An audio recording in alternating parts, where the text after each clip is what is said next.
Today's show about luxury bags carefully handcrafted in China. Turns out your quote-unquote made in Italy luxury handbag might have more ties to Chinese factories than to Tuscany. Thanks to viral TikToks from Chinese factory workers, the internet is now in a frenzy. Price $23,000, but Guangzhou price $600. $40,000. That's what some people pay for a single Birkin bag. A symbol of exclusivity, of status, of luxury so rare that even celebrities brag about being on the wait list. But recently, that shiny illusion cracked wide open because out of nowhere, TikTok lit up with footage that no one saw coming. Videos allegedly from Chinese factory workers showing Birkin-style bags being assembled not in some quiet atelier in France, but on crowded factory floors in China. The stitching, the hardware, the leather, every piece laid out like a luxury bombshell. One creator even walked viewers through the exact materials used: Togo leather, French lining, stainless steel clasps, explaining how the cost to make one of these supposed ultra-luxury bags was closer to $1,400, not $40K. Not even close. Recognize this style, this bag? Of course you do. For the past more than 30 years, we have been the OEM factory for most of the luxury brands around the world. Gucci, Prada, Coach, Louis Vuitton. That was the moment everything changed. People who'd spent tens of thousands were suddenly questioning what they'd really bought. Was it still a Birkin if it didn't come from France? Or worse, had it never really mattered? The outrage came fast. And it didn't stop at Hermès. For decades, Hermès built its entire identity around craftsmanship. Not just any craftsmanship, French craftsmanship. The kind you imagine happening in a sun-drenched studio, somewhere in the countryside, with a lone artisan stitching each seam by hand, whispering luxury into every corner of the bag. And honestly, people bought that fantasy. They paid for it. They flexed it. Made in France wasn't just a label, it was a promise. But now, with these factory videos making the rounds, that promise is under fire. Sure, Hermès does have artisan workshops in France. That part's true, but no one really knows how many of the Birkins on the market actually come from there. Because here's the twist. Luxury brands aren't legally required to disclose how much of their production is outsourced or where it's happening, as long as the final assembly touches a French hand. That's the loophole. So technically, a bag could be 90% made in China, shipped to France for a final stitch, and boom, it's made in France. Sneaky? Absolutely. Illegal? Not really. But to the people dropping 5 figures on a handbag, it feels like betrayal. At Hermès boutique will cost you 38,000 USD. But what is the real cost out of the factory? Today, I'm going to break it down in front of you, step by step. First thing first, Hermès only use the leathers from the 3 top-level suppliers. One is called Nuti from Italy. The second is Weinheim from Germany, and the third is BANS from France. One piece of Togo leather, the same leather as this one, will cost 450 USD. The disconnect between what Hermès sells and what customers are actually buying just got exposed on a global scale. This wasn't just hearsay or speculation. People started dropping numbers. Real ones. In one of the most viral videos, the factory insider laid out the full cost breakdown of a Birkin-style bag. And it hit like a slap in the face. The leather, around $450, sourced from Italy. The thread, $25. Premium fil au chinois imported. Edge oil, $50. Zippers, another $10. High-grade stainless steel hardware, $150. And then came the real kicker, labor. About $600 to assemble the whole thing in China. All in, the factory cost came out to roughly $1,400. And one piece of the leather is only enough to make one Birkin, okay? And next, the thread. And of course, for Hermès Birkin, the thread is also the best top level. It's called fil au chinois from France. This is actually the Rolls Royce in thread. For each bag, the cost is 25 USD. And then the hardware. See, this hardware is called 316 hardware. It's also known as the ocean stainless steel because it can withstand the erosion of seawater. It's the best stainless steel. For one piece of bag, the hardware will cost 150 USD. The edge oil. This edge oil is imported from Italy. It's called heat seal. edge oil. For each bag, it will cost 50 USD. The interior lining, it used lambskin imported from France. For each bag, the cost will be 100 USD. And also inside, there is a zipper from Riri brand. And the zipper for one bag is 10 USD. And then the cost of human resource. The French artisans is much more expensive than Chinese artisans. To finish one bag, the human resource cost will be 600 USD. The package, this is not that expensive. It's 10 USD. So now to sum those up, the total cost will be 1,400 USD for one Birkin out of factory. But why Hermès will charge you 38,000 USD for one bag? That's because more than 90% of the price is paid for its logo. But if you do not care about the logo, you just want the same quality, same material, you can just buy from us. Because for our bags, we use exactly the same material, same leather, same hardware, same edge oil. The only difference is one, we don't have the logo. So we don't have to pay so much amount of money just for that logo. And second, our human resource is much cheaper. This is why this bag from our factory only costs you 1,000 USD, but even better quality and craft. Compare that to the $20,000, $30,000, even $40,000 people are paying at retail. And suddenly that dream of exclusive, artisanal craftsmanship starts feeling like a markup strategy on steroids. Yes, the materials are real. Yes, the quality may still be high. But the romance of a quiet French artisan delicately stitching your luxury heirloom over weeks, that just got priced out at a fraction of what people thought. And that's what really set people off. Not the China part, not even the cost. It was the feeling of being lied to. On purpose. Once the numbers hit the internet, the backlash came fast. And it was brutal.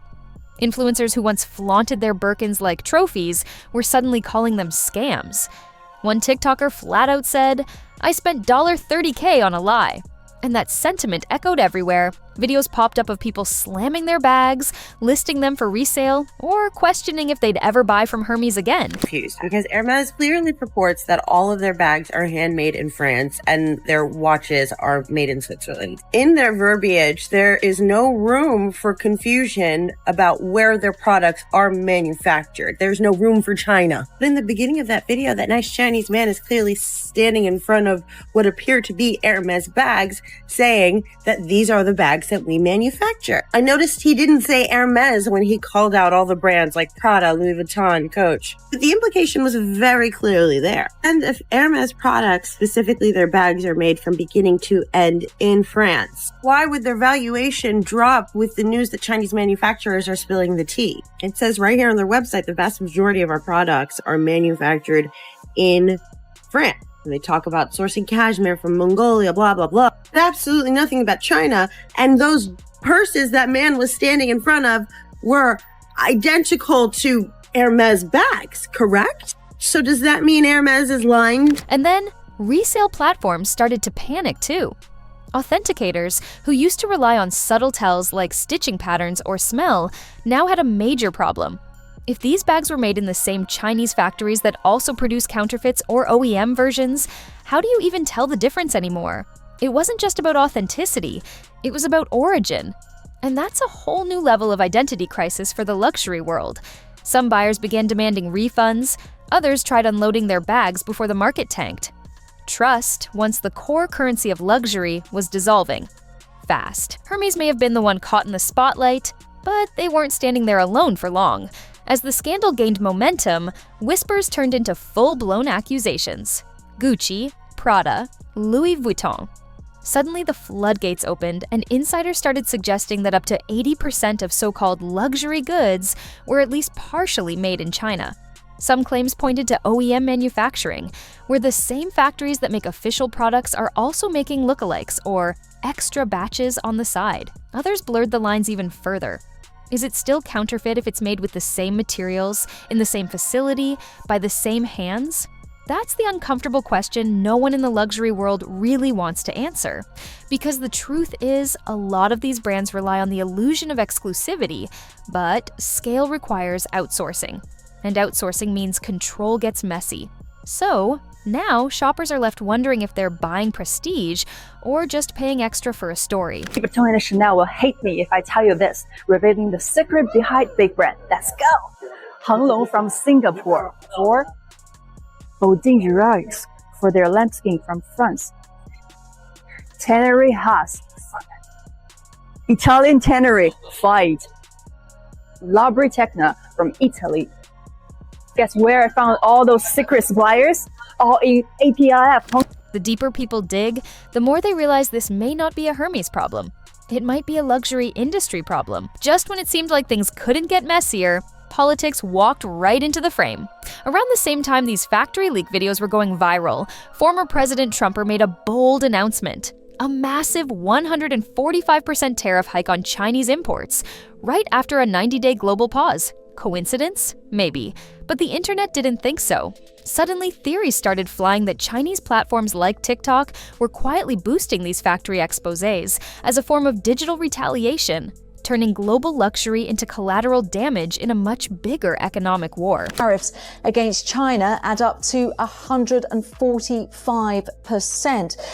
That is including the existing 20% tariffs that were already imposed on the. It's not like anyone confirmed this strategy officially, but the timing raised eyebrows. A lot of them. Some users pointed out that factory workers in China suddenly had no fear of showing production floors, brand logos, even OEM tags, all while Trumpers' tariff hike dominated headlines.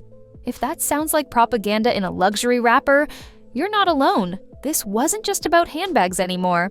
It had become a proxy battlefield for global politics, trade wars, and information control. And once geopolitics enters the chat, the stakes skyrocket. With chaos unfolding across social media, resale markets, and political circles, you'd think Hermès would come out swinging with a clear explanation. But instead, cricket. Aside from a vague PR statement saying the vast majority of products are made in France, the brand hasn't offered receipts, proof, or specifics. And that silence, it's costing them. Because in a world where transparency is starting to matter just as much as prestige, staying quiet feels like admitting guilt. Work with the manufacturers identified in the online videos, and we urge consumers to be aware of potentially counterfeit products and misinformation. Authentic Lululemon products are only available for purchase at our Lululemon store. The company has long maintained its products are made only in Europe and the United States, as it currently states on its website. Luxury used to mean mystique, but now mystique reads like hiding. Consumers, especially younger ones, are asking for more than just leather and a logo. They want to know where things come from, who made them, and how. And Hermès, the brand that once symbolized timeless quality, is suddenly looking outdated. Not because their bags aren't beautiful, but because their story might not be real. The world's changing fast, and if Hermès doesn't adapt, they might not be able to stitch this one back together. So where does this leave us? The Birkins scandal didn't just expose a few behind-the-scenes clips. It pulled back the entire velvet curtain on what luxury really means today. For years, people equated high prices with high integrity. A $40,000 bag wasn't just a flex. It was supposed to be proof of craftsmanship, heritage, and authenticity. But now, the illusion is cracked. And not just for Hermès. Across the board, luxury brands are being forced to confront the same uncomfortable truth. You can't sell mystery in a world that demands receipts. The definition of luxury is shifting. It's no longer just about what you wear, it's about what you stand behind. Ethics, transparency, truth. In a way, the Birkin saga might become a turning point, a moment when the elite world of fashion realized that secrecy doesn't sell anymore, story does. And if that story isn't real, customers will walk away. Or worse, they'll expose it themselves. Whether Hermès learns from this or becomes a cautionary tale depends on what they do next. But one thing's clear, the new luxury isn't just rare, it's honest. What do you think? Have we all been sold a fantasy? Drop your thoughts below, and don't forget to subscribe, because this story isn't over, and what's coming next might just change the luxury world forever.